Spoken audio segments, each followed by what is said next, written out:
ನಾವು ವಾಕಿಂಗ್ ಮಾಡ್ದೇನಕ್ಕೆ ನೀವು ವಾಕಿಂಗ್ ಮಾಡದೇ ಹೋದ್ರೂ ವಾರ್ಮ್ ಅಪ್ ಕೊಡೋದು ಬಹಳ ಮುಖ್ಯ. ವಾರ್ಮ್ ಆಗಿರೋ ಮಸಲ್ಸ್ನ ನಾವು ಎಕ್ಸಸೈಸ್ ಮಾಡಿಸಿದಾಗ ಇಂಜುರಿ ಆಗೋದಿಲ್ಲ.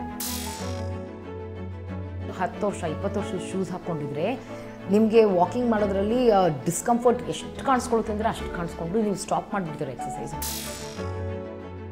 ಫ್ಲ್ಯಾಟ್ ಫುಟ್ ಇರೋರ್ಗಂತೂ ವಾಕಿಂಗೇ ಮಾಡೋಕ್ಕಾಗೋದಿಲ್ಲ.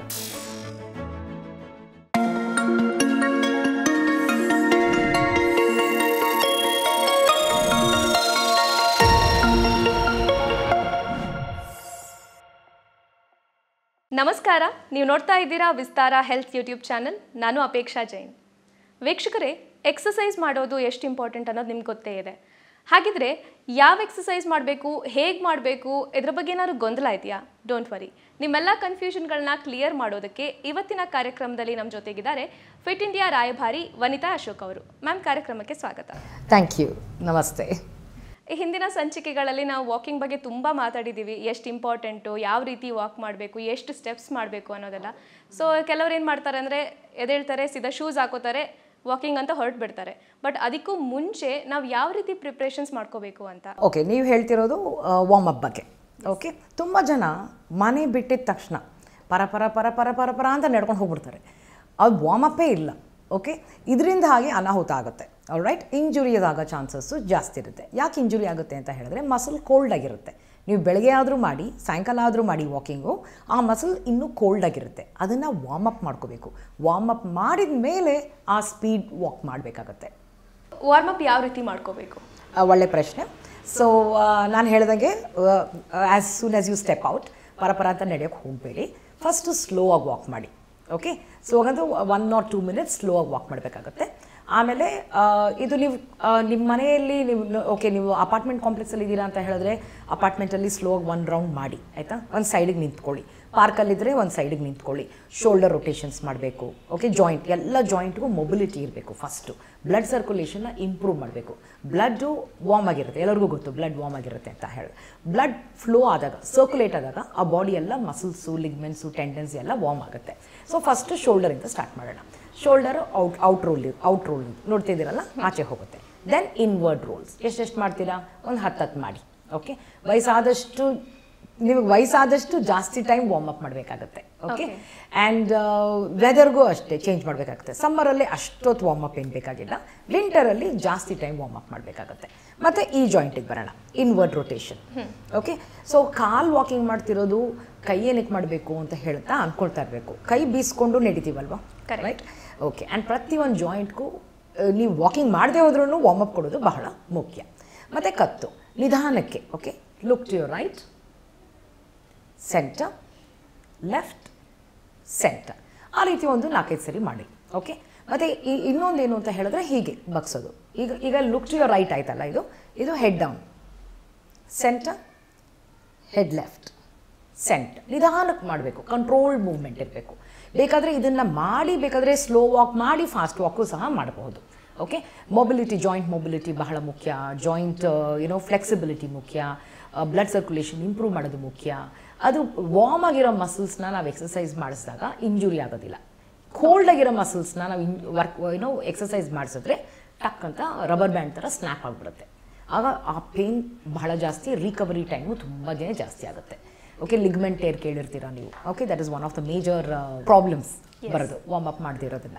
ಸೊ ಹೀಗೆ ಸೊಂಟ ರೊಟೇಷನ್ ಇರುತ್ತೆ, ಮತ್ತು ನೀ ರೊಟೇಷನ್ ಇರುತ್ತೆ ಹೀಗೆ. ಸೊ ಇದರಲ್ಲಿ ಒಂದು ಎಪಿಸೋಡೇ ನಾವು ಮಾಡ್ಬೋದು ಇದ್ರ ಬಗ್ಗೆ. ಸೊ ಆ್ಯಂಕಲ್ ರೊಟೇಷನ್ ಮಾಡಬೇಕು, ಮತ್ತು ಕೈ ಹೀಗೆ ಬೀಸೋದು. ರೈಟ್ ಹ್ಯಾಂಡು ಹಿಂದ್ಗಡೆ ಹೋಗುತ್ತೆ, ತಿರ್ಗಾ ಮುಂದಕ್ಕೆ ಬರುತ್ತೆ. ಮತ್ತು ವೇವ್ಸ್, ರೈನ್ಬೋಸ್ ಮಾಡಬಹುದು, ರಿವರ್ಸ್ ರೈನ್ಬೋಸ್ ಮಾಡಬಹುದು. ಇದೆಲ್ಲ ಮಾಡಿದಾಗ ಹಾರ್ಟ್ ರೇಟು ಸ್ಲೈಟಾಗಿ ಹೆಚ್ಚುತ್ತೆ and blood circulation, body prepare ಆಗುತ್ತೆ. ನಾವು ನೆಕ್ಸ್ಟ್ ವಾಕ್ ಮಾಡ್ತೀವಿ. Yes, exactly.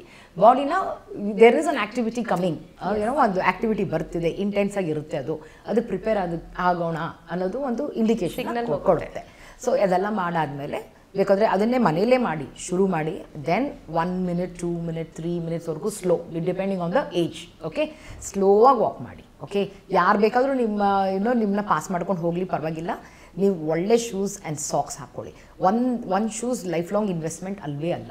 ಓಕೆ, ನೀವು ಯಾವುದೋ 10 ವರ್ಷ 20 ವರ್ಷದ ಶೂಸ್ ಹಾಕ್ಕೊಂಡಿದ್ರೆ ನಿಮಗೆ ವಾಕಿಂಗ್ ಮಾಡೋದ್ರಲ್ಲಿ ಡಿಸ್ಕಂಫರ್ಟ್ ಎಷ್ಟು ಕಾಣಿಸ್ಕೊಳುತ್ತೆ ಅಂದರೆ ಅಷ್ಟು ಕಾಣಿಸ್ಕೊಂಡು ನೀವು ಸ್ಟಾಪ್ ಮಾಡಿಬಿಡ್ತೀರ ಎಕ್ಸಸೈಸು. ಅಯ್ಯೋ ಒಂದು 10 ನಿಮಿಷನೂ ನಡೆಯೋಕ್ಕಾಗಲ್ಲ, ಕಾಲೆಲ್ಲ ನೋವು ಬಂದುಬಿಡುತ್ತೆ ಅಂತ ನೀವೇನಾದರೂ ಹೇಳ್ತಿದ್ರೆ ಅದೇನಕ್ಕೆ ಆಗ್ತಿದೆ ಅಂತ ಹೇಳಿದ್ರೆ ನಿಮ್ಮ ಶೂಸು, ಆಗಿನ ಕಾಲದಲ್ಲಿ ಮಾಡಿರುವಂತಹ ಶೂಸು, ಟೆಕ್ನಾಲಜಿ ಎಷ್ಟು ಚೇಂಜ್ ಆಗಿದೆ. ಆ ಶೂಸೇ 1 kg 2 kg ಇರುತ್ತೆ. ಈಗ ಎಷ್ಟು ಲೈಟಾಗಿ ಬಂದಿದೆ ಶೂಸು ಅಂತ ಹೇಳಿದ್ರೆ ನೀವು ಶೂಸ್ ಹಾಕ್ಕೊಂಡಿದ್ದೀರಾ ಅಂತಲೇ ಅನ್ಸೋದಿಲ್ಲ. ಆಮೇಲೆ ಎರ್ಗೋನಾಮಿಕ್ಸ್ ಇರುತ್ತೆ, ಬಯೋಮೆಕ್ಯಾನಿಕ್ಸ್ ಇರುತ್ತೆ, ಅದನ್ನೆಲ್ಲ ಫಾಲೋ ಮಾಡಿ ಶೂಸ್ ಮಾಡ್ತಾರೆ. ನಾನು ಹಾಕೊಳ್ಳೋ ಶೂಸ್ ನಿಮ್ಗೆ ಸೂಟ್ ಆಗದೆ ಇರ್ಬೋದು. ಓಕೆ, ನಿಮ್ಮ ಫೀಟೇ ಬೇರೆ, ನನ್ನ ಫೀಟೇ ಬೇರೆ, ನಮ್ಮ ಪಾದಗಳೇ ಬೇರೆ, ನಿಮ್ಮ ಪಾದಗಳೇ ಬೇರೆ. ಪಾದದಲ್ಲಿ ಒಂದು ಗ್ಯಾಪ್ ಇರುತ್ತೆ, ಇದು ಆರ್ಚ್ ಇರುತ್ತೆ. ಓಕೆ, ಈ ಥರ ಆರ್ಚ್ ಇರುತ್ತೆ. ಆರ್ಚ್ ಇರೋರಿಗೆ ಬೇರೆ ಶೂಸ್ ಸೂಟ್ ಆಗುತ್ತೆ. ಆರ್ಚೇ ಇರೋದಿಲ್ಲ, ಫ್ಲ್ಯಾಟ್ ಫುಟ್ ಇರುತ್ತೆ. ಫ್ಲ್ಯಾಟ್ ಫುಟ್ ಇರೋರ್ಗಂತೂ ವಾಕಿಂಗೇ ಮಾಡೋಕ್ಕಾಗೋದಿಲ್ಲ, ನೋವು ನೋವು ನೋವು, ಇಮ್ಮಡಿ ನೋವು ಅಷ್ಟು ಬರುತ್ತೆ. ಅವ್ರಿಗೇ ಬೇರೆ ಶೂ ಇರುತ್ತೆ, ಸೋಲ್ ಸಪ್ರೇಟಾಗಿ ಸಿಗುತ್ತೆ. ಅದನ್ನೆಲ್ಲ ತೊಗೊಂಡು ಹಾಕ್ಕೊಂಡು ವಾಕಿಂಗ್ ಮಾಡಿದ್ರೆ ನೀವು 10 ನಿಮಿಷ ಅಲ್ಲ, 1 ಅವರ್ ಬೇಕಾದರೂ ಮಾಡ್ಬೋದು, ದಿನವೆಲ್ಲ ಮಾಡಬಹುದು. ಯಾಕಂತ ಹೇಳಿದ್ರೆ ಕಂಫರ್ಟ್ ಇದೆ ಅಂತ, ಇಂಜುರಿ ಆಗೋದಿಲ್ಲ. ಆಮೇಲೆ ವಾಕಿಂಗ್ ಮುಗಿಸಿದ ಮೇಲೂ ದಟ್ ಫೀಲ್ ಗುಡ್ ಫ್ಯಾಕ್ಟರ್ ಇರಬೇಕು. ಅಬ್ಬಾ ಕಾಲು ನೋವು, ಏನೋ ಎಲ್ಲ ಕಡೆ ನೋವ್ತಿದೆ, ಮಂಡಿ ನೋವ್ತಿದೆ, ಮತ್ತು ಇಮ್ಮಡಿ ನೋವ್ತಿದೆ ಅನ್ನೋ ಒಂದು ಪ್ರಶ್ನೆನೇ ಬರೋದಿಲ್ಲ. ಸೊ ಬ್ರಿಸ್ಕ್ ವಾಕ್, ನಾನು ಮೊದಲೂ ಹೇಳಿದ್ದೀನಿ, walk the walk, don't walk the talk. Especially friends ಜೊತೆ ಹೋಗ್ತಿದ್ರೆ ಎಲ್ಲರೂ ಕೈಗೆ ಹಿಂದ್ಗಡೆ ಕಟ್ಕೊಂಡು ನಿಧಾನಕ್ಕೆ ಮಾತಾಡ್ಕೊಂಡು ಹೋಗ್ತಿರೋರೇ ಜಾಸ್ತಿ. ಯೂಶುವಲಿ ಹೆಣ್ಮಕ್ಳೆಲ್ಲ ಹುಡುಗಿರು ಫ್ರೆಂಡ್ಸ್ ಜೊತೆ ಮಾತಾಡ್ಕೊಂಡು ಪಾರ್ಕಲ್ಲಿ ಲೇಡೀಸ್ ಅಡುಗೆ ಡಿಸ್ಕಸ್ ಮಾಡ್ತಿರ್ತಾರೆ. ನಾನೇ ಸ್ಲೋ ಆಗಿ ವಾಕ್ ಮಾಡಿದರೆ ಇವ್ರ ಹಿಂದೆ ಒಂದು ರೆಸಿಪಿನೇ ಕಲ್ತ್ಕೊಂಡ್ಬಿಡ್ಬೋದು. ನಾನು ಮೊದಲು ವಾಕಿಂಗ್ ಮಾಡ್ತಿದ್ದೆ ನಾನು ತುಂಬ. ಸೊ ಏನೋ ಈ ಥರ ಎಲ್ಲ ವಾಕ್ ಮಾಡಿ, ಎಲ್ಲರೂ ಫ್ರೆಂಡ್ಸ್ ಜೊತೆ ವಾಕ್ ಮಾಡಿ, ವೆರಿ ಗುಡ್ ಮೋಟಿವೇಶನ್. ಅದರಲ್ಲಿ ಒಬ್ಬರೇನಾದರೂ ಫಾಸ್ಟಾಗಿ ವಾಕ್ ಮಾಡೋರಿದ್ದರೆ ನಿಮಗೂ ಒಂದು ಇನ್ಸ್ಪಿರೇಷನ್ ಆಗಿ ನೀವು ಫಾಸ್ಟಾಗಿ ವಾಕ್ ಮಾಡ್ತೀರಾ. ಸೊ ಅದರಿಂದಾಗಿ ಒಳ್ಳೆ ಎಕ್ಸಸೈಸ್ ಸಿಗುತ್ತೆ. ಅದೆಲ್ಲ ಆದಮೇಲೆ ಸೊ ಕೂತ್ಕೊಂಡು ಆಮೇಲೆ ಬೇಕಾದರೆ ಕೂಲ್ ಡೌನ್ ಆದಮೇಲೆ ಮಾತಾಡ್ಬೋದು. ವಾರ್ಮಪ್ ಆಯಿತು. ಸೊ ಕೂಲ್ ಡೌನ್ ಬಗ್ಗೆ ಹೇಳಿದ್ದಾರೆ, ಬಿಕಾಸ್ ನಾವು ವಾರ್ಮಪ್ ಮಾಡಿದ್ಮೇಲೆ ಆಬ್ವಿಯಸ್ಲಿ ಕೂಲ್ ಡೌನ್ ಮಾಡಲೇಬೇಕು. ಸೊ ಅದನ್ನು ಯಾವ ರೀತಿ ಮಾಡ್ಕೊಳ್ಳೋದು? ಕರೆಕ್ಟ್. ಸೊ ನಾನು ಹೇಳಿದೆ, ವಾರ್ಮಪ್ಪು 1 or 2 minutes ಸ್ಲೋ ಆಗಿ ವಾಕ್ ಮಾಡ್ತೀರಾ, ಆಮೇಲೆ ಸ್ಪೀಡ್ ಪಿಕಪ್ ಮಾಡ್ತೀರಾ. ಅದಕ್ಕೆ ಮೊದಲು ಜಾಯಿಂಟ್ ಮೊಬಿಲಿಟಿ ಎಕ್ಸಸೈಸಸ್ ಮಾಡ್ತೀರಾ, ಬ್ಲಡ್ ಸರ್ಕ್ಯುಲೇಷನ್ ಇಂಪ್ರೂವ್ ಮಾಡ್ತೀರಾ ಅಂತ. The whole segment 4 to 5 minutes okay is recommended. So winter ಆದಾಗ ಇನ್ನೊಂದು 2 ನಿಮಿಷ ಜಾಸ್ತಿ ಮಾಡಿ ವಾರ್ಮಪ್, ವಯಸ್ಸಾಗಿದ್ದರೆ 2 ನಿಮಿಷ ಜಾಸ್ತಿ ಮಾಡಿ. Okay, that is totally 7 minutes.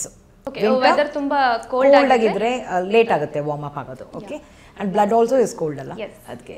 ಮತ್ತು ಈಗ ಕೂಲ್ ಡೌನು ಅಷ್ಟೇ ಇಂಪಾರ್ಟೆಂಟ್. ವಾರ್ಮಪ್ ಎಷ್ಟು ಇಂಪಾರ್ಟೆಂಟು ಇಂಜುರಿ ಪ್ರಿವೆಂಟ್ ಮಾಡೋದಕ್ಕೆ, ಕೂಲ್ ಡೌನು ಅಷ್ಟೇ ಇಂಪಾರ್ಟೆಂಟು ಹಾರ್ಟ್ ರೇಟ್ ಕಡಿಮೆ ತೊಗೊಂಡು ಬರೋಕ್ಕೆ. ನಾವು ವಾಕಿಂಗ್ ಮಾಡೋದೇನಕ್ಕೆ? Walking, okay, one more thing I have to tell you. ನೀವು ವಾಕಿಂಗ್ ಒಳ್ಳೆ ಇಂಟೆನ್ಸಿಟಿಲಿ ಮಾಡ್ತಿದ್ದೀರಾ, ಸ್ಪೀಡಲ್ಲಿ ಮಾಡ್ತಿದ್ದೀರಾ, ಕ್ಯಾಲರಿ ಬರ್ನ್ ಆಗೋ ಥರ ಮಾಡ್ತಿದ್ದೀರಾ ಅನ್ನೋದು ಹೆಂಗೆ ಗೊತ್ತಾಗುತ್ತೆ ನಿಮಗೆ? ಓಕೆ, ನಾನು ಇವಾಗ ಮಾತಾಡ್ತಿದ್ದೀನಲ್ಲ, ಆರಾಮಾಗಿ ಮಾತಾಡ್ತಿದ್ದೀನಿ.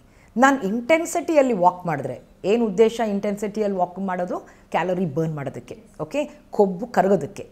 ನಾನು ಈ ಥರ ನಿಧಾನಕ್ಕೆ ಈ ಥರ ವಾಕಿಂಗ್ ಮಾಡಿದ್ಮೇಲೆ ಈ ಥರ ಮಾತಾಡ್ತಿದ್ರೆ ನಂದು ಇಂಟೆನ್ಸಿಟಿ ಇಲ್ಲ ಅಂತ ಅರ್ಥ. ಓಕೆ, ನಾನು ಆ ಥರ ಇಲ್ಲ, you know I am gasping, heart rate ಮೇಲೆ ಹೋಗಿರೋದ್ರಿಂದ I cannot talk comfortably like this. ಅದಾದಾಗ ನಿಮ್ಮ ಇಂಟೆನ್ಸಿಟಿ ಕರೆಕ್ಟಾಗಿದೆ ಅಂತ.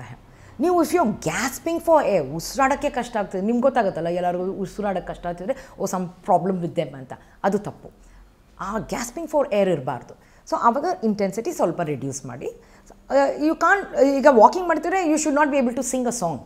ಓಕೆ, ಒಂದು ಹಾಡು ಹೇಳೋಷ್ಟು ನಿಮ್ಮಲ್ಲಿ ಇದು ಲಂಗ್ ಕೆಪಾಸಿಟಿ ಇದೆ ಅಂತ ಹೇಳಿದ್ರೆ ವಾಕಿಂಗ್ ಮಾಡಿದ್ಮೇಲೆ ದಟ್ ಮೀನ್ಸ್ ಇಂಟೆನ್ಸಿಟಿನೇ ಇಲ್ಲ ಅಲ್ಲಿ ಅಂತ, ಸುಮ್ಮನೆ ಕ್ಯಾಶುವಲ್ ವಾಕ್ ಆಯ್ತದು.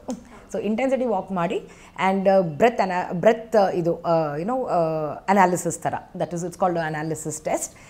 ನೀವೇ ಪರ್ಸೀವ್ಡ್ ಇದು ಎಕ್ಸಸೈಸ್ ಹಾರ್ಟ್ ರೇಟ್. ಓಕೆ, ಅದರ ಹೆಸರು ಟರ್ಮ್ ಅದು. ಸೊ ನೀವು ಆರಾಮಾಗಿ ಹಿಂಗೆ ಮಾತಾಡ್ತಿದ್ದೀರಾ ಅಂತ ಹೇಳಿದ್ರೆ ಇಂಟೆನ್ಸಿಟಿ ಕಡಿಮೆ ಆಯಿತು, ಕ್ಯಾಲರಿ ಬರ್ನ್ ಆಗ್ತಿಲ್ಲ, ಇನ್ನು ಸ್ವಲ್ಪ ಸ್ಟೆಪ್ಸ್ ಜಾಸ್ತಿ ಮಾಡಿ, ಸ್ಪೀಡ್ ಜಾಸ್ತಿ ಮಾಡಿ, ಬ್ರಿಸ್ಕ್ ವಾಕ್ ಮಾಡಿ. ಆ್ಯಂಡ್ ತುಂಬ ಉಸಿರಾಡೋಕ್ಕೆ ಕಷ್ಟ ಆಗ್ತಿದೆ ಅಂತ ಹೇಳಿದ್ರೆ ಸ್ಟೆಪ್ಸು ಸ್ವಲ್ಪ ಸ್ಪೀಡ್ನ ಕಡಿಮೆ ಮಾಡಿ. ಸೊ ಈಗ ಹಾರ್ಟ್ ರೇಟ್ ಜಾಸ್ತಿ ಆಗಿದೆ because you have walked with intensity. So ಅದನ್ನು ಕಡಿಮೆ ಮಾಡಬೇಕು. ಸಡನ್ನಾಗಿ ಕೂತ್ಕೊಂಡ್ಬಿಡ್ತಾರೆ, ಸಡನ್ನಾಗಿ ಸ್ಟಾಪ್ ಮಾಡಿಬಿಡ್ತಾರೆ ವಾಕಿಂಗು. ಆವಾಗೇನಾಗುತ್ತೆ ಅಂತ ಹೇಳಿದ್ರೆ ಬ್ಲಡ್, ಈಗ ವರ್ಕಿಂಗ್ ಮಸಲ್ ಯಾವುದು ನಾವು ವಾಕಿಂಗ್ ಮಾಡ್ತಿದ್ದಾಗ? ಲೆಗ್ಸು. ಸೊ ಬ್ಲಡ್ ಫ್ಲೋ ಇಲ್ಲಿ ಜಾಸ್ತಿ ಆಗಿರುತ್ತೆ. ಸೊ ಅದು ರಿವರ್ಸ್ ವಾಪಸ್ ಬರಬೇಕು ಅಂತ ಹೇಳಿದ್ರೆ ಕೂತ್ಕೋಬಾರ್ದು, ಇಲ್ಲೇ ರಿಸ್ಟ್ರಿಕ್ಟ್ ಆಗ್ತದೆ. I am restricting my blood flow ಅಲ್ವಾ ಕೂತ್ಕೊಂಡಾಗ. ಸೊ ಸ್ಲೋವಾಗಿ ವಾಕ್ ಮಾಡಬೇಕು, ಸ್ಪೀಡ್ ಕಡಿಮೆ ಮಾಡಿ, ನಿಧಾನಕ್ಕೆ ಹೆಜ್ಜೆ ಹಾಕಿ. ಓಕೆ, ಗ್ರ್ಯಾಜುವಲ್ ಆಗಿ reduce the speed, then blood flow will automatically come up and normalise. Heart rate ಕಡಿಮೆ ಆಗುತ್ತೆ. ಹಾರ್ಟ್ ರೇಟ್ ಹೆಚ್ಚಾಗಿದ್ದಾಗ ಕೂತ್ಕೊಳ್ಳೋದು ಬಹಳ injurious thing, not good for your heart. Plus heart rate ಮೇಲಿದ್ದಾಗ ಪಟ ಪಟ ಪಟ ನೀರು ಕುಡಿದ್ಬಿಡ್ತಾರೆ, ಅದು ಹೀಗೆ ಕುಡಿತಾರೆ. ಓಕೆ, ಆ್ಯಂಡ್ ಈ ಕುಡಿದಾಗ it is going down like this, very bad for health. So ಅದನ್ನು ಅವಾಯ್ಡ್ ಮಾಡಿ. ಹಾರ್ಟ್ ರೇಟ್ ಕಡಿಮೆ ಆದಮೇಲೆ ಆಮೇಲೆ ಬೇಕಾದರೆ ಅಗೇನ್ ದ ಸೇಮ್ ಸ್ಟ್ರೆಚಸ್, ತುಂಬ ಸ್ಟ್ರೆಚಸ್ ಇದೆ, ಬಟ್ ಇದು ಮೊಬಿಲಿಟಿ ಎಕ್ಸಸೈಸಸ್ ಸೇಮ್ ಅದನ್ನೆಲ್ಲ ಮಾಡಬಹುದು. ಕಾಲ್ಗಳಿಗೆ ತುಂಬ ಸ್ಟ್ರೆಚಸ್ ವಾರ್ಮ್ ಅಪ್ ಮಾಡ್ಬೇಕಾದ್ರೆ ಯಾವ ಎಕ್ಸಸೈಸ್ ಮಾಡಿದ್ವಿ ಅದ್ರ ಜೊತೆಗೆ ಇನ್ನಷ್ಟು ಮಾಡಬೇಕಾಗತ್ತೆ. ಬಿಕಾಸ್ ಕಾಲ್ ಎಕ್ಸಸೈಸ್ ಮಾಡಿದೆ ಅಲ್ವಾ, ಅದನ್ನು ಸ್ಟ್ರೆಚ್ ಮಾಡಬೇಕು. Okay, opposite ಮಸಲ್ಸ್ನ. ಸೊ ಈ ಎಪಿಸೋಡ್ನ ನಾವು ಖಂಡಿತ ಮಾಡಲೇಬೇಕಾಗುತ್ತೆ. Warm up and cool down ಒಂದು ಪ್ರಾಕ್ಟಿಕಲ್ ಎಕ್ಸಸೈಸಸ್ ನಿಮ್ಗೆ ನಂಗೆ ತೋರಿಸ್ಕೊಡ್ತೀನಿ. ಅದನ್ನು ಪಾಲಿಸೋದ್ರಿಂದ ನೀವು ಪರ್ಫೆಕ್ಟಾಗಿ ಎಕ್ಸಸೈಸ್ ಮಾಡಿ ಅದರದ್ದು ಲಾಭ ಪಡ್ಕೋಬೋದು. ಇಲ್ದಿದ್ರೆ ಏನು ಮಾಡ್ತಾರೆ ಅಂತ ಹೇಳಿದ್ರೆ, ಅಯ್ಯೋಬ್ಬ ಹೋಗಿದೆ ವಾಕಿಂಗ್ಗೆ ಒಂದು 4 ದಿವಸ ಕೈಯೆಲ್ಲ ನೋವು, ಕಾಲೆಲ್ಲ ನೋವು, ನನಗಂತೂ ಆಗೋದೇ ಇಲ್ಲಪ್ಪ, ನನಗೆ ವಾಕಿಂಗ್ ಮೇಲೇ ಒಂದು ಜಿಗುಪ್ಸೆ ಬಂದುಬಿಡುತ್ತೆ, ನನಗೆ ಎಕ್ಸಸೈಸೇ ಬೇಡ, ದೇಹದ ತೂಕನೇ ಇಟ್ಕೊಳ್ಳಿ, ನಾನು ಯಾರು ನೋಡಬೇಕು ಅನ್ನೋ ಒಂದು ಉದ್ದೇಶ ಬಂದುಬಿಡುತ್ತೆ. ಸೊ ಆ ಕೂಲ್ ಡೌನಲ್ಲೂ ಒಂದು ಪ್ರೊಸೀಜರ್ ಇರುತ್ತೆ. ಅದು ಅಗೇನ್ ಮೊಬಿಲಿಟಿ ಎಕ್ಸಸೈಸಸ್ ಇರುತ್ತೆ ಮತ್ತು ಸ್ಟ್ರೆಚಸ್ ಇರುತ್ತೆ. ಎಲ್ಲ ಸ್ಟ್ರೆಚನ್ನು 1 ಮಿನಿಟ್ ಇಟ್ಕೋಬೇಕು, ಅದ್ರ ಬೆನಿಫಿಟ್ ಬೇಕಂದರೆ. ತಿರ್ಗಾ ಕೂಲ್ ಡೌನ್, ಹಾರ್ಟ್ ರೇಟ್ ಕಡಿಮೆ ಆಗಬೇಕು, ಮತ್ತು ಸ್ಟ್ರೆಚಸ್ ಮಾಡಬೇಕು, ಮೊಬಿಲಿಟಿ ಎಕ್ಸಸೈಸ್ ಮಾಡಬೇಕು, ದೆನ್ ಫಿನಿಶ್ ಯೋ ವಾರ್ಮ್ ಅಪ್. ಈಗ ತುಂಬ ಜನ ಪಾರ್ಕಲ್ಲಿ ಕೂತ್ಕೊಂಡು ಧ್ಯಾನ ಮಾಡೋದು ಮತ್ತು ಎಲ್ಲ ಮಾಡ್ತಾರೆ. ಸೊ ಅದನ್ನೆಲ್ಲ ನೀವು ಬೇಕಾದರೆ ಪಾರ್ಕಲ್ಲೂ ಮಾಡಬಹುದು. ಇಲ್ಲ, that is also part of cool down. Part of the cool down, yes. But in the end ಆಗಬೇಕದು, ಎಂಡ್ ಆಗಬೇಕು. ಆ ಟೈಮಲ್ಲಿ ಪಾಸಿಟಿವ್ ಸಜೆಷನ್ಸ್ ಕೊಡಿ. ನಾನು ಹೀಗೆ ಹೆಲ್ತ್ ಕಾಪಾಡ್ಕೊಂಡು ಹೋಗ್ತೀನಿ, every day affirmations, every day I will walk, I am doing it for ನನ್ನ ಆರೋಗ್ಯಕ್ಕೋಸ್ಕರ ಮಾಡ್ತಿದ್ದೀನಿ, ಮತ್ತು ನಾನು ಇಂಡಿಪೆಂಡೆಂಟ್ ಆಗಿರೋದಕ್ಕೆ ಮಾಡ್ತಿದ್ದೀನಿ, ನನ್ನ ಫ್ಯಾಮಿಲಿ ಮೇಲೆ ನಾನು ಬರ್ಡನ್ ಆಗೋದಿಲ್ಲ. ಆ ರೀತಿ ಒಂದು ಪಾಸಿಟಿವ್ ಸಜೆಷನ್ಸ್ ಕೊಟ್ಕೊಂಡು ಇದು ಮಾಡೋಂಗಿದ್ರೆ ಅದು ಒಂದು ಮೈಂಡ್ ಸೆಟ್ ಆಗಿಬಿಡುತ್ತೆ. ಸೊ ಒಂದು ಹ್ಯಾಬಿಟ್ ಬಿಲ್ಡ್ ಆಗೋವರೆಗೂ ಇದನ್ನೆಲ್ಲ ಮಾಡಿ ನೀವು ಆರೋಗ್ಯ ಬಹಳ ಮುಖ್ಯ, ಶಕ್ತಿ ಮುಖ್ಯ, ಇಂಡಿಪೆಂಡೆಂಟ್ ಆಗಿರೋದು ಬಹಳ ಮುಖ್ಯ. ಆ್ಯಂಡ್ ಈ ಶಕ್ತಿ ಆರೋಗ್ಯ ಎಲ್ಲ ನಮ್ಮ ಕೈಯಲ್ಲೇ ಇರೋದು. ಓಕೆ, ನಮ್ಮಲ್ಲಿ 2 ಡಾಕ್ಟರ್ ಇದ್ದಾರೆ, ರೈಟ್ ಲೆಗ್, ಲೆಫ್ಟ್ ಲೆಗ್. ಅದನ್ನು ಯೂಸ್ ಮಾಡಿಕೊಂಡು ಶಕ್ತಿವಂತರಾಗಿ ಹಾಗೂ ದೇಹದ ತೂಕವನ್ನು ಇಳಿಸ್ಕೊಳ್ಳಿ. ಮ್ಯಾಮ್, ವಾಟರ್ ಇಂಟೇಕ್ ಬಗ್ಗೆ ಯಾವಾಗಲೇ ಹೇಳ್ತಾ ಇದ್ರಿ, ವಾಕ್ ಆದಮೇಲೆ ಸ್ವಲ್ಪ ಹೊತ್ತು ಕೂತ್ಕೊಂಡು ಹಾರ್ಟ್ ರೇಟ್ ಕಡಿಮೆ ಆದಮೇಲೆ ನೀರು ಕುಡಿಬೇಕು ಅಂತ. ಸೊ ಕೆಲವರು ವಾಕ್ ಮಾಡೋ ಮುಂಚೆ ನೀರು ಕುಡಿತಾರೆ, 1 ಲೀಟ್ರ್ ಗಟ್ಟಲೆ ಕುಡಿದು ಬಿಡ್ತಾರೆ. ಅದು ಕೆಲವರು ವಾಕ್ ಮಾಡ್ತಾ ಮಧ್ಯದಲ್ಲಿ ಸ್ವಲ್ಪ ನೀರು ಕುಡಿದು ಮತ್ತೆ ಕಂಟಿನ್ಯೂ ಮಾಡೋದು, ಈ ಥರ ಮಾಡ್ತಾರೆ. ಸೊ ಯಾವುದು ಸರಿಯಾದ ಮೆಥಡ್ ಅಂತ ನೀರು ಕುಡಿಯೋದಕ್ಕೆ? ಸೊ ಬೆಳಗ್ಗೆ ಎದ್ದಿದ ತಕ್ಷಣ ನೀರು ಕುಡಿಯೋದು ಒಳ್ಳೆಯ ಅಭ್ಯಾಸ. ಅದ್ರ ಬಗ್ಗೆ ಸಾಕಷ್ಟು ಜನ ಹೇಳ್ತಾನೆ ಇರ್ತಾರೆ ನಮ್ಮ ವಿಸ್ತಾರ ಹೆಲ್ತಲ್ಲೂ. ಸೊ ಆ ವಾಟರ್ ಕುಡಿಯೋದನ್ನ ನೀವು ನಿಲ್ಲಿಸ್ಬೇಡಿ. ಓಕೆ, ಅದು ಕುಡಿದು ಹೋಗೋದು okay, hydration is very important. Okay, ನೀರು ಕುಡಿದು ಹೋಗಿ, ಯಾಕಂತ ಹೇಳಿದ್ರೆ ಫುಲ್ ನೈಟ್ ಫಾಸ್ಟಿಂಗಲ್ಲಿರುತ್ತೆ ಬಾಡಿ. ಓಕೆ, ಸೊ ಅದರಿಂದಾಗಿ ಆ ಫಾಸ್ಟ್ನ ಬ್ರೇಕ್ ಮಾಡಬೇಕು. And hydration is very important. ಪ್ರತಿಯೊಂದು ಸೆಲ್ಗೂ ನೀರು ಬೇಕು. Okay, it depends on water. Okay, ಆ ನೀರು ಕುಡಿದು ಹೋಗಿ 1 ಲೀಟ್ರ್ ಕುಡಿಯೋದೆಲ್ಲ ತುಂಬ ಜಾಸ್ತಿ ಆಯಿತು. ಸೊ ಅದರಿಂದ ಕಡಿಮೆ ಕುಡೀರಿ, 1-2 ಗ್ಲಾಸಸ್ ಕುಡೀರಿ. ಇಲ್ಲಾಂದರೆ ವಾಕಿಂಗ್ ಫಿನಿಷ್ ಮಾಡೋಕ್ಕಾಗಲ್ಲ, ತಿರ್ಗಾ ರೆಸ್ಟ್ ರೂಮ್ ಅಂತ ಓಡಿ ಬಂದುಬಿಡ್ತೀರಾ ನೀವು. ಓಕೆ, ಸೊ ವಾಕಿಂಗ್ ಮಾಡಿ. ಸ್ವೆಟ್ ಆದಷ್ಟು ನಮಗೆ ಡಿಹೈಡ್ರೇಷನ್ ಆಗ್ತಾ ಹೋಗುತ್ತೆ, ಅದನ್ನು ರೀಪ್ಲೇಸ್ ಮಾಡಬೇಕು. ಸಾಮಾನ್ಯವಾಗಿ ನಾನು ನೋಡಿದ್ದೀನಿ, ವಾಕಿಂಗ್ ಮಾಡಿದವರು ಮಧ್ಯದಲ್ಲಿ ವಾಟರ್ ಬಾಟ್ಲ್ ಇಡೋಕ್ಕೆ ಎಲ್ಲೂ ಜಾಗ ಇರಲ್ವಲ್ಲ, ಸೊ ವಾಟರ್ ಕುಡಿದೇನೆ ಬಂದುಬಿಟ್ಟಿರ್ತಾರೆ. It's okay. ಸೊ ನಿಮಗೆ ಬ್ರೆತ್ಲೆಸ್ ಆಗಿ, ನಾಶ್ಯಾ ಆಗಿ, ತಲೆ ಸುತ್ತು ಬರ್ತಿದೆ ಅಂತ ಹೇಳಿದ್ರೆ ನೀವು ನೀರು ಕುಡಿಲೇಬೇಕಾಗುತ್ತೆ. ಸೊ ಅದ್ರಿಗೆ ಎಲ್ಲೋ ಒಂದು ಬಂದೋಬಸ್ತ್ ಮಾಡಿ ಇಟ್ಕೊಳ್ಳಿ. ಒಂದು ಸ್ಕೂಟ್ರಲ್ಲಿ ಇಟ್ಕೊಳ್ಳೋದು, ವೆಹಿಕಲಲ್ಲಿ ಇಟ್ಕೊಳ್ಳೋದು, ಪಾರ್ಕಲ್ಲಿ ಒಂದು ಮೂಲೆಯಲ್ಲಿ ಇಟ್ಕೊಳ್ಳೋದು. ಬಟ್ ಯಾರಾದರೂ ತೊಗೊಳ್ಳೋ ಚಾನ್ಸಸ್ ಇರುತ್ತೆ. ಸೊ ಒಂದು ಆರ್ಡಿನರಿ ವಾಟರ್ ಬಾಟಲ್ ತೊಗೊಂಡು ಹೋಗಲ್ಲಿ ಇಟ್ಕೊಳ್ಳಿ. ಆ ಥರ ಆಗ್ತಿದ್ರೆ ಡೆಫಿನೆಟಾಗಿ ಸಿಪ್ ಮಾಡಿ, ಕುಡಿಬೇಡಿ, ಸಿಪ್ ಮಾಡಿ. ಅದಕ್ಕೆ ವಾಟರ್ ಸಿಪ್ಪರ್ಸ್ ಇರೋದು. ಸಿಪ್ ಮಾಡಿ ವಾಟರು, ಒಂದು 2-3 ಗುಟ್ಕೆ ಕುಡ್ಕೊಂಡು ತಿರ್ಗಾ ವಾಕಿಂಗ್ ಸ್ಟಾರ್ಟ್ ಮಾಡ್ಬೋದು. ಸೊ ಈಗ ಆಗಿದ ತಕ್ಷಣ ನಾನು ಹೇಳಿದೆ, ಹಾರ್ಟ್ ರೇಟ್ ಜಾಸ್ತಿ ಇದ್ದಲ್ಲಿ ಮಾತ್ರ ನೀರು ಕುಡಿಬಾರ್ದು. ಹಾರ್ಟ್ ರೇಟ್ ಕಡಿಮೆ ಆದಮೇಲೆ ನೀರು ಕುಡೀರಿ. ಒಂದು ಮಿತ್ ಇದೆ, ಏನು ಗೊತ್ತಾ, ತುಂಬ ಜನ ಅಂದ್ಕೊಂಡಿರ್ತಾರೆ, ಆಮೇಲೆ ಅವ್ರು ಹೇಳಿದ್ರು ಇವ್ರು ಹೇಳಿದ್ರು, ಇಲ್ಲಿ ಓದ್ದೆ ಅಲ್ಲಿ ಓದ್ದೆ, ವಾಟ್ಸಪ್ಪೇ ಇರುತ್ತೆ. ಓಕೆ, ಸೊ ಇದು ಎಕ್ಸಸೈಸ್ ಮಾಡಿದಾಗ ನೀರು ಕುಡಿಬಾರ್ದು, ಎಕ್ಸಸೈಸ್ ಆದಮೇಲೆ ನೀರು ಕುಡಿಬಾರ್ದು. ಹೌದು, ನಿಮ್ಮ ಹಾರ್ಟ್ ರೇಟ್ ತುಂಬ ಹೈ ಇದ್ದರೆ ಕುಡಿಬಾರ್ದು. ಹಾರ್ಟ್ ರೇಟ್ ಸ್ಲೋ ಮಾಡ್ಕೊಂಡು ಆಮೇಲೆ ಕುಡಿಬೇಕು. ಇನ್ನು ಕೆಲವರು ಈಗ ವಾಕ್ ಮಾಡ್ತಾ ಇದ್ದೀವಿ, ಹೇಗಿರೋ ಮಾಡೋಕ್ಕೇನು ಬೇರೆ ಕೆಲಸ ಇರಲ್ಲ, ಮಾತಾಡೋಣ, ಫೋನಲ್ಲಿ ಮಾತಾಡೋಣ, ಬ್ಲೂಟೂತ್ ಇದೆ, ಏರ್ಪಾಡ್ಸ್ ಇದೆ, ಇಯರ್ಫೋನ್ ಇದೆ, ಹಾಕೊಂಡು ಮಾತಾಡ್ತಾ ವಾಕ್ ಮಾಡೋಣ, ಅಥವಾ ಸಾಂಗ್ಸ್ ಕೇಳ್ತಾ, ಮ್ಯೂಸಿಕ್ ಕೇಳ್ತಾ ವಾಕ್ ಮಾಡೋಣ ಅಂತ ಅನ್ಕೋತಾರೆ. ಈ ರೀತಿ ಮಾಡೋದ್ರಿಂದ ವಾಕಿಂಗ್ ಬೆನಿಫಿಟ್ಸ್ ಸಿಗುತ್ತಾ ಇಲ್ವಾ ಅಂತ? It's okay, but depends on ಇದು ನಿಮ್ಮ ಸ್ಲೋ ಡೌನ್ ಆಗಬಾರ್ದು. ಬೇರೆಯವ್ರ ಹತ್ರ ಮಾತಾಡಬೇಡಿ, because you are using your breath ಅಲ್ವಾ, ಮಾತಾಡ್ತಿದ್ದೀರಾ, ಆ್ಯಂಡ್ ಅದು ಮೈಂಡ್ಫುಲ್ನೆಸ್ ಇರೋದಿಲ್ಲ. ಸೊ ನಾನು ವಾಕ್ ಮಾಡಿದಾಗ ಓಕೆ, ಮೋಟಿವೇಶ್ನಲ್ ಇದು ಸ್ಪೀಚಸ್ದು ಮತ್ತು podcast about nutrition, health, fitness, ಮತ್ತು ಯಾವ ರೀತಿ ಮೈಂಡನ್ನ ನಾವು ಪ್ರೋಗ್ರಾಮ್ ಮಾಡ್ಕೋಬೋದು, ಮತ್ತು ಬ್ರೈನ್ ಹೆಲ್ತ್ ಯಾವ ರೀತಿ ಇನ್ಕ್ರೀಸ್ ಮಾಡ್ಕೋಬೋದು, ಅದು ಆಮೇಲೆ ಏರೋಪ್ಲೇನ್ ಡೌನ್ಲೋಡು ಮಾಡ್ಕೊಂಡು ಕೇಳ್ಕೊಬೋದು, ಏರೋಪ್ಲೇನ್ ಮೋಡಲ್ಲೂ ಹಾಕ್ಬಿಡ್ಬೋದು. ಆ್ಯಂಡ್ ದೆನ್ ಹೋಗ್ಬೋದು. But that is good, okay. But ತಿರ್ಗಾ ನಿಮ್ಮ ಫೋನ್ ಇಟ್ಕೊಳ್ಳೋದಕ್ಕೆ ಒಂದು ಕಂಫರ್ಟ್ ಇರಬೇಕು, ಅದರಿಂದ ಡಿಸ್ಕಂಫರ್ಟ್ ಆಗಬಾರ್ದು. ಮತ್ತು ಒಂದು ಬ್ಯಾಗ್ ಹಾಕ್ಕೊಂಡು ಹಿಂಗೆ ಹೋಗ್ತಾರೆ, ಹಿಂಗೊಂದು ಬ್ಯಾಗ್ ಹಾಕ್ಕೊಂಡು ಹೋಗ್ತಾರೆ, ಅದು ಅಡ್ಡ ಬರುತ್ತೆ ಅಂತ ನನಗನ್ಸುತ್ತೆ, ಓಕೆ. ಸೊ ಬ್ರಿಸ್ ವಾಕ್ ಮಾಡ್ಕೊಳ್ಳೋದು ಅದು ಸ್ವಿಂಗ್ ಆಗ್ತಾ ಇರುತ್ತಲ್ಲ, ಐ ಫೀಲ್ ತುಂಬ ಡಿಸ್ಕಂಫರ್ಟ್ ಕೊಡುತ್ತೆ ಅಂತ. That is okay. ಬಟ್ ತುಂಬ ಜನ ಏನು ಮಾಡ್ತಾರೆ ಅಂತ ಹೇಳಿದ್ರೆ, ಅವ್ರು ಯಾರ್ಯಾರ ಜೊತೆ ಮಾತಾಡಬೇಕು, ಎಷ್ಟೆಷ್ಟೊತ್ತು ಮಾತಾಡಬೇಕು, ಅಷ್ಟೊತ್ತೆಲ್ಲ ಮಾತಾಡಿಕೊಂಡು ವಾಕಿಂಗ್ ಮಾಡ್ದಂಗೆ ಗೊತ್ತಾಗೋದಿಲ್ಲ, ಅದಕ್ಕೆ ಇದು ಮಾತಾಡ್ಬಿಟ್ಟು ಮೈಂಡ್ಫುಲ್ನೆಸ್ ಇರಲ್ಲ. ಅಲ್ಲ, ವಾಕಿಂಗ್ ಮಾಡ್ದಂಗೆ ಅನಿಸಲ್ಲ ನನಗೆ, ಅದು ಕೆಲಸ ಅಲ್ವಾ, ವಾಕಿಂಗ್ ಅಂದರೆ ಕೆಲಸ ಅಲ್ವಾ. ಸೊ ಫೋನಲ್ಲಿ ಯಾರಾದ್ರೂ ಮಾತಾಡಿಕೊಂಡು ಅದು ಮುಗಿಸ್ಬಿಡೋಣ ವಾಕಿಂಗು ಅಂತ ಅದು ಮಾಡೋರು ಇರ್ತಾರೆ. ಬಟ್ ತಿರ್ಗಾ ನೀವು ಬ್ರೆತ್ ಯೂಸ್ ಮಾಡ್ತಿದ್ದೀರಾ, ಮೈಂಡ್ಫುಲ್ನೆಸ್ ಇಲ್ಲ, ನಿಮ್ಮ unnecessarily you are using your lungs, you are wasting the energy, you are diverting the energy. Walking ಮೇಲೆ ಫೋಕಸ್ ಕಡಿಮೆ ಆಗುತ್ತೆ. ಸೊ ಅದರಿಂದಾಗಿ ಆ ಥರ ಮಾಡೋಕ್ಕೆ ಹೋಗಬೇಡಿ. ಮ್ಯೂಸಿಕ್ ಕೇಳಿ, ಬಟ್ ಮಾತಾಡಬೇಡಿ. ಸೊ ವಾಕಿಂಗ್ ಕುರಿತಾದ ಸಾಕಷ್ಟು ಇನ್ಫಾರ್ಮೇಷನ್ ಈ ಸಂಚಿಕೆಯಲ್ಲಿ ತಿಳಿಸಿಕೊಟ್ರಿ. ಸೊ ನೆಕ್ಸ್ಟ್ ಎಪಿಸೋಡ್ಗಳಲ್ಲಿ ವಾರ್ಮ್ ಅಪ್ ಕೂಲ್ ಡೌನ್ ಎಕ್ಸಸೈಸ್ಗಳನ್ನ ತೋರಿಸ್ಕೊಡ್ತೀರಾ hopefully. Thank you so much. Welcome. ನಮಸ್ತೆ. ವಿಸ್ತಾರ ನ್ಯೂಸ್, ನಿಖರ ಜನಪರ.